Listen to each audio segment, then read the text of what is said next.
Isto posto, eu vou então trazer para os irmãos uma reflexão sobre um homem sobre quem a Bíblia fala muito pouco, mas o que ele fala nos descreve uma personagem extraordinária. José de Arimateia. Garanto que algumas crianças aqui nunca ouviram falar desse cara. José de Arimateia. Pois esse homem que ao longo dos evangelhos, Mateus, Marcos e Lucas, não é citado, no final é citado. Eu vou ler então um texto para vocês sobre esse José de Arimateia. Marcos, o segundo evangelho, o primeiro é Mateus, não é? O segundo é Marcos, e o terceiro? Lucas, e o quarto, só sobrou o João, né? Então, vamos ler o Marcos, evangelho de Marcos. Bem no finalzinho, ó. Depois, acaba. É o capítulo 15. Para os judeus, o sábado começava quando o sol se punha na sexta-feira. Ficou esquisito, não ficou? Ou é sexta ou é sábado, né? Para os judeus era assim. O dia começava quando o sol se punha, quando o sol se escondia. E o dia terminava, não é? E o dia começava e terminava quando o sol... Eu confundi, vou explicar de novo agora que está confuso. Tá. Para os judeus, apaga tudo, apaga aí no YouTube, apaga aí. Bom, para os judeus, o dia começava quando o sol se punha. Isto é, o dia começava de noite. E terminava quando o sol nascia, quando o sol acordava, quando o dia começava. Então, quando é que começava o sábado? Sexta-feira, 6 horas da tarde. Sexta-feira, nossa sexta-feira, 6 horas da tarde, já era sábado. Que ia até o sol nascer. Então, era meio sábado, meio sexta, meio domingo, meio segunda, não é? Porque eles não se regiam pelo sol, mas pela lua. A antiguidade era assim, não é? Então, para os judeus, o sábado começava quando o sol se punha na sexta-feira. Assim, antes do pôr do sol da sexta-feira, um ilustre membro do Sinédrio era o tribunal principal, onde todas as causas eram julgadas pelos juízes, composto de 70 ou 72 juízes. O Sinédrio, assim chamava. Um ilustre membro do Sinédrio corajosamente pediu uma audiência ao governador Pôncio Pilatos para solicitar o corpo de Jesus a fim de o sepultar. A história começa. Jesus Cristo é morto e ficou lá pendurado na cruz. E ali ficaria. Ali ficaria. Porque os romanos sacrificavam, crucificavam as pessoas e deixavam na cruz, para que os animais viessem e comessem. E para que as pessoas vissem, ao passar, que ali tinha um criminoso que estava pagando pelo seu crime. Então, esse seria o destino de Jesus. Então, esse homem ilustre veio ao governador para pedir autorização para tirar o corpo de Jesus da cruz para o sepultar. Um gesto extraordinário, não é? O nome desse homem era José, natural da cidade de Arimateia, localizada a 35 quilômetros de Jerusalém. ele cria, José de Arimateia, cria que Jesus era o Cristo esperado, isto é, o Messias esperado, já anunciado pelos profetas da antiguidade, de que viria um Salvador que salvaria todo Israel de seus pecados. Mas muitos não creram. Alguns creram. E entre os que creram estava José de Arimateia. Pilatos achava que Jesus ainda não tinha morrido. Então, chamou o capitão e pediu que confirmasse que horas se dera o falecimento de Jesus. Diante da informação que o militar trouxe, Pilatos liberou o corpo de Jesus. Eu imagino que Arimateia José chegou, senhor governador, o senhor me autoriza a pegar o corpo de Jesus e sepultá-lo? Pilatos respondeu, ilustre membro do Sinédrio José, excelência, o problema é o seguinte, ele morreu agora há pouco, foi sepultado agora há pouco, crucificado agora há pouco, será que ele está morto mesmo? Será que ele já morreu? Chamou um ajudante de ordens, um militar, vai conferir. O homem foi, os dois estão ali na sala esperando. Conferiu, voltou, e aí a história prossegue. Pilatos liberou o corpo de Jesus. José de Arimateia, com a ajuda de algumas pessoas, despregou o corpo de Jesus. Um monte de cravo, não é? A mão, né? Pregado aqui, com cordas também, para o corpo não cair. Então, despregou o corpo de Jesus, envolveu num lençol recentemente adquirido. É impressionante isso, né? Impressionante. Eu não sei, não tenho uma resposta não. Mas recentemente adquirido. Bom, era novo, nunca tinha sido usado. Vocês sabem que, de vez em quando, nas nossas casas, nossas esposas ou mães trocam os lençóis. E a primeira vez que vamos dormir no lençol novo é muito mais gostoso do que um lençol velho, né? Era um lençol novo, novíssimo, nunca tinha sido usado. E o levou, o corpo de Jesus, para o cemitério. Chegando lá, sepultou-o num túmulo aberto, numa pedreira. Os cemitérios não eram como os nossos hoje, né? Eram junto às pedras e ali faziam os buracos, as covas. Depois, com uma pedra grande e redonda, vou explicar isso bem rapidinho. Bem, até hoje vocês sabem que tem ladrão de cemitério. O ladrão vai lá para pegar o ouro, sobretudo, alguma outra coisa, alguma outra roupa, né? Os cemitérios são guardados por isso. Naquela época era muito mais ainda. Então, quando a pessoa era sepultada lá na cova ou no buraco, dentro da pedra, daquela rocha, daquela pedreira, vinha alguém, pegava uma rocha de pedra deste tamanho, maior do que a minha envergadura braçal aqui, e rolava essa pedra, colocava na porta da cova, do túmulo. Não tinha como um ladrão comum, só se fosse uma equipe, levar. Então, travava ali. E fechou a entrada do túmulo.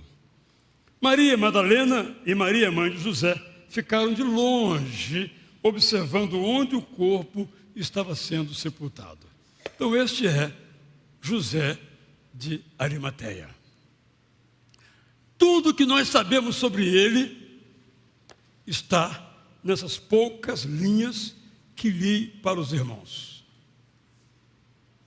Eu gostaria de, nesse sentido, trazer alguns ensinos sobre nós, sobre este homem, de tal modo que ele venha a nos inspirar.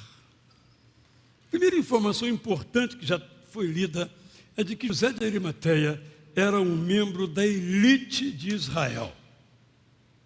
Era alguém da alta, como às vezes se diz hoje, da alta sociedade. Só conversava com o governador, prefeito, senador, representante do imperador, só nesse nível. É um dado que eu julgo importante de dizer. E ele cria que Jesus é o Salvador da humanidade. Muitas pessoas pensam que o Evangelho é só para gente ignorante ou gente pobre. O Evangelho é para todos. Quando nós lemos os Evangelhos, nós observamos que Jesus veio para todos. Ele veio para as crianças. Em toda a história da humanidade, criançada, escute, Jesus foi o único mestre, o único professor que deu atenção às crianças. Sabe por quê? Naquela época, as pessoas achavam que criança não valia nada.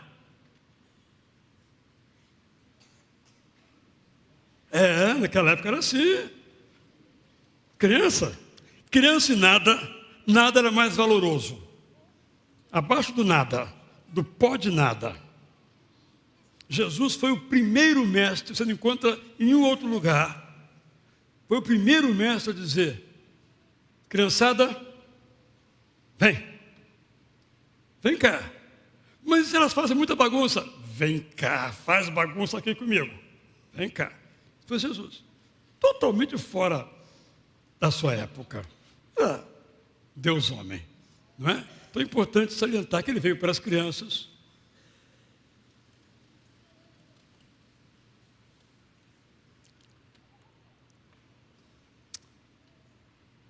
Ele veio para aquelas pessoas que a sociedade dizia que não devia ser sequer ouvida nem recebida. Os que tinham doenças infecto-contagiosas. Vulgarmente, equivocadamente, infelizmente, as traduções dizem leprosos, mas estão erradas. Eram pessoas que tinham doenças infecto-contagiosas na pele. Essas pessoas, quando elas chegavam no lugar, carregavam um sino aqui no pescoço. Todas tinham que carregar um sino aqui no pescoço.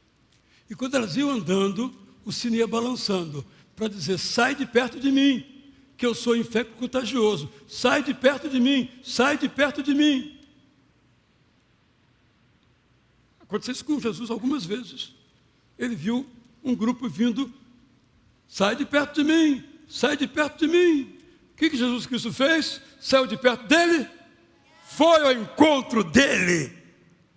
Só Jesus faz isso, até hoje. Não importa a enfermidade, se é física, se é um membro do corpo que esteja ausente, se é a mente que às vezes não funciona bem, Jesus é o acolhedor máximo, é extraordinário. Jesus é extraordinário. Não há nenhuma condição em que eu me encontre, seja ela física, social, material, espiritual, emocional, que Jesus não diga: venha, venha, eu vim para você, venha. Esse é alguém, no caso aqui, José de Arimateia, que não era uma criança, não era um pobre, no caso era um rico, um poderoso, porque o Evangelho é para todos. É para quem não tem dinheiro e é para quem tem muito dinheiro. O Evangelho não tem a ver com isso, que às vezes nos separa tão dramaticamente, como se as pessoas pudessem ser mais ou menos pelo que têm ou pelo que sabem. Para Jesus isso não tem a menor diferença. José de Arimateia tinha laços com o poder político dominante. Logo, ele tinha compromissos com essa elite. Ele não podia fazer nada fora do que a elite pensava. Talvez por isso, ao longo dessa época da missão de Jesus, você não ouve falar em José de Arimateia. Ele está quietinho, caladinho, no seu canto. Mas quando surge uma situação em que só ele podia fazer alguma coisa, ele disse: deixa comigo. Pilatos, me dá o corpo que eu vou enterrá-lo. Eu imagino que Pilatos o recebeu, porque Pilatos não sabia que José de Arimateia cria que Jesus era o Salvador. Então, nesse sentido, posso imaginar que ele ficou na encolha, caladinho o tempo todo, esperando a hora de agir, porque a elite não acreditava nesse negócio de salvação, e muito menos no Messias. E se ele se revelasse naquele momento, talvez fosse estar expulso do Sinédrio e não pudesse continuar exercendo a sua influência, que ele fez enquanto foi necessário, no silêncio, e depois ele se revelou. Estou apenas conjecturando. Mas ainda, José de Arimateia, e aqui o texto nos mostra algumas coisas impressionantes. Pessoalmente, ele despregou o corpo de Jesus da cruz. Ele tinha muitos empregados. Ele podia dizer: por que está de plantão hoje aqui na minha casa? Fulano, ok, reúne mais 5 aí dos meus empregados, vão lá despregar o corpo de Jesus da cruz, tá bom? Estava feito. Não, ele foi pessoalmente. Ele não conseguia fazer isso sozinho. A cruz era alta, não tinha como fazer isso. Talvez precisasse uma escadinha para subir. Ele reúne então, ou empregados ou amigos, vai lá e desprega o corpo de Jesus da cruz. Mas ainda, ele pegou esse corpo, ajudado por algumas pessoas certamente, já tinha levado na sua sacola, na sua mochila, já tinha levado o lençol. Olha, que coisa extraordinária. Ele levou o lençol, ele já planejou tudo, ele já preparou a sua mochila e já tinha lá o lençol em que eu vou envolver o corpo de Jesus. Pegou esse corpo, à vista de todos da elite, dos espiões, pessoal da informação, à vista de testemunhas, pessoalmente pegou o corpo, ajudado por alguém. Naquela época era assim, né? Pegava-se um corpo para transportá-lo e se colocava numa espécie de maca. Não era no caixão, era uma maca. E as pessoas levavam essa maca sobre as suas cabeças. Você vê isso até hoje lá na faixa de Gaza. Era assim que se fazia. Então, eles, José de Arimateia na liderança, transportaram o corpo de Jesus por uns poucos metros até esse cemitério, que era um cemitério da família. Um jazigo perpétuo, como hoje nós dizemos, da família. Mas espera aí, quem é que deve ser enterrado no jazigo da família? Alguém da família. Mas José de Arimateia enterrou Jesus, que não era da sua família, mas era o Salvador do mundo. Então, o Jesus que não teve um lugar para nascer, nasceu no fundo de uma casa, colocado seu corpo na manjedoura, agora é sepultado no cemitério da elite, num túmulo de alguém rico que adquiriu para sua família e cedeu para Jesus ser enterrado.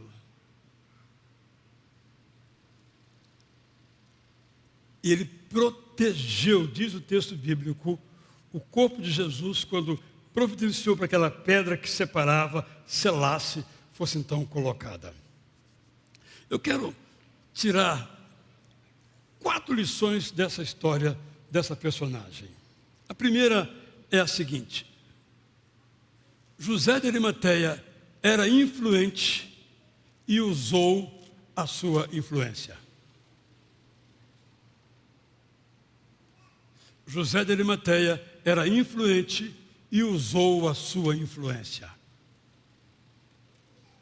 Eu conheço muitas pessoas que são influentes, mas não usam a sua influência para abençoar pessoas.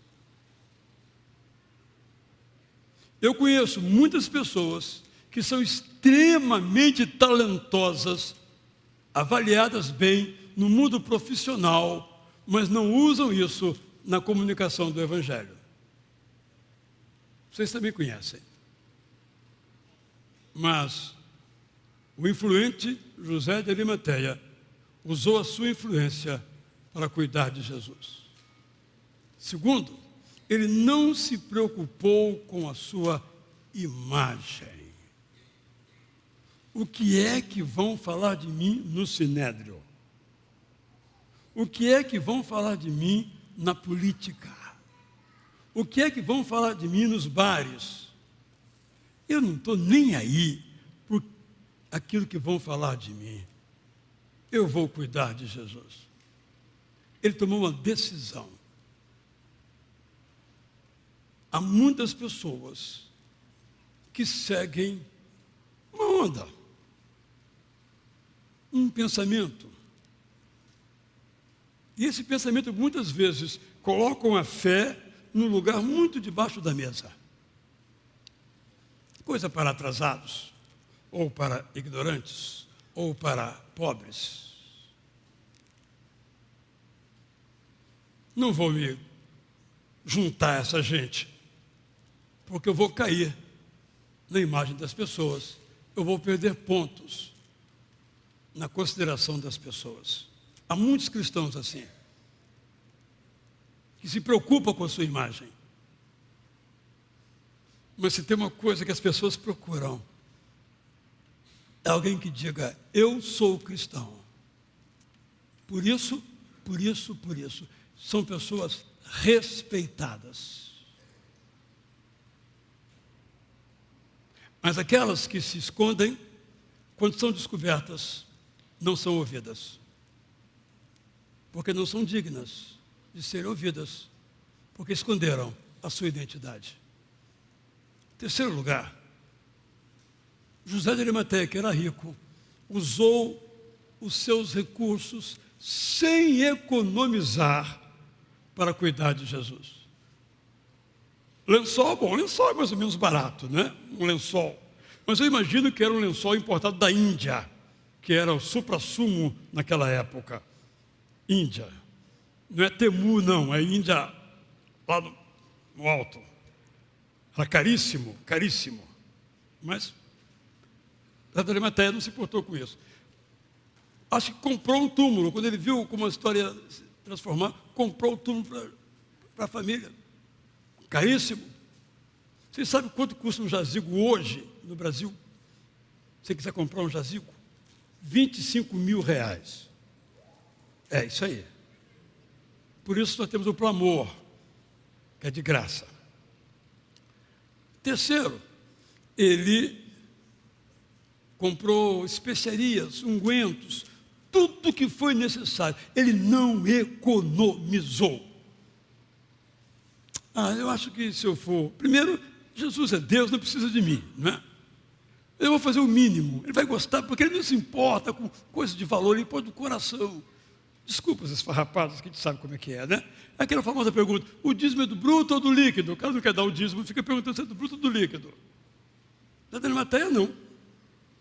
Usou os recursos que tinha para cuidar de Jesus. Aí eu termino com uma frase que é a seguinte: tomou providências para que esse cuidado fosse completo. Irmãos e irmãs, ao Jesus morto, nada, absolutamente nada faltou.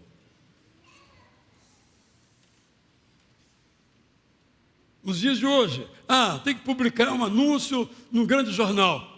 José de Arimateia pagou, se fosse o caso. Tem que alugar vários ônibus para levar todo mundo para o cemitério. José de Arimateia pagou. Não se importou em quanto ia gastar, porque o amor por Jesus falava mais alto que o dinheiro. Esse é José de Arimateia, mais alto que o dinheiro, mais alto que o poder, mais alto que tudo neste mundo, porque ninguém é mais alto que Jesus. E a pergunta que eu me fiz e lhe faço: Eu amo a Jesus como José de Arimateia?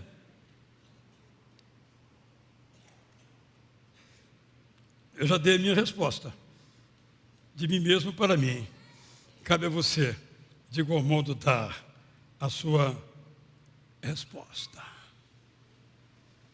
A história da vida de Jesus é encantadora. Encantadora. Todos os aspectos da chamada paixão de Jesus são encantadores. Por exemplo, todos se lembram que quando Jesus entra em Jerusalém, os títulos da Bíblia dizem assim: entrada triunfal, menos Batista. Ele entrou no jumentinho, cercado de discípulos e aplaudido por crianças e pobres. Não tão triunfal assim.